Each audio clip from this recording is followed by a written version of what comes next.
สวัสดีค่ะมื้อนี้อีหวึงพามาตลาดเคหะเด้อค่ะตลาดสดยามมื้อเช้าค่ะของนี่โอ้ยมีร้อยอันพันแนวค่ะมีครบเบิดซุอย่างเลยค่ะตลาดเช้าเด้อจ้ามีกุ้งมีกุ้งกำกามอะค่ะกุ้งขาวมีบักหวาสุกมีข่าอ่อนค่ะพี่น้องโอ้ยบักหมี่บักขามมีเบิดซุอย่างเลยจ้ามันมาฮอดหอยแครงเด้อค่ะซื้อค่ะ ย่างเลาะไปเลาะมาจนหายใจฝืดบัดนี้เมื่อยค่ะคนหลายหลายแฮงผู้บ่าวซำหน่อยซำใหญ่ย่างตลาดหลายคักเจ้าของก็ย่าง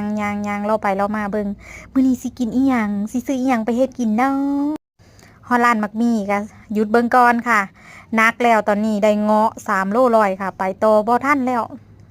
ซื้อหยังก็หิวบ่ไหวค่ะบักบัวเอานำ ปลาไหลค่ะปลาเอียนค่ะ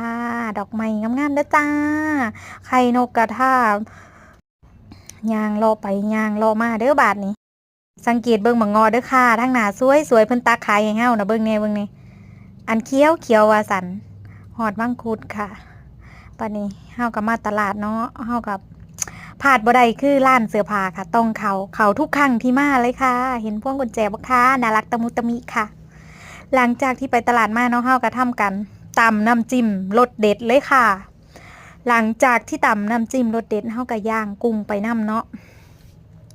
แล้วเฮาก็แกะกุ้งไปนำซอยกันค่ะอยากกินหลายอันหลายแนวก็ซอยกันเฮ็ดพี่น้องหลังจากที่เฮาตำน้ำจิ้มเสร็จแล้วเฮาก็ตากใส่ถ้วยเลยจ้าแล้วเฮาก็สิมากินกับกุ้งย่างปลาหมึกย่างที่เฮาซื้อมานั่นล่ะจ้ามา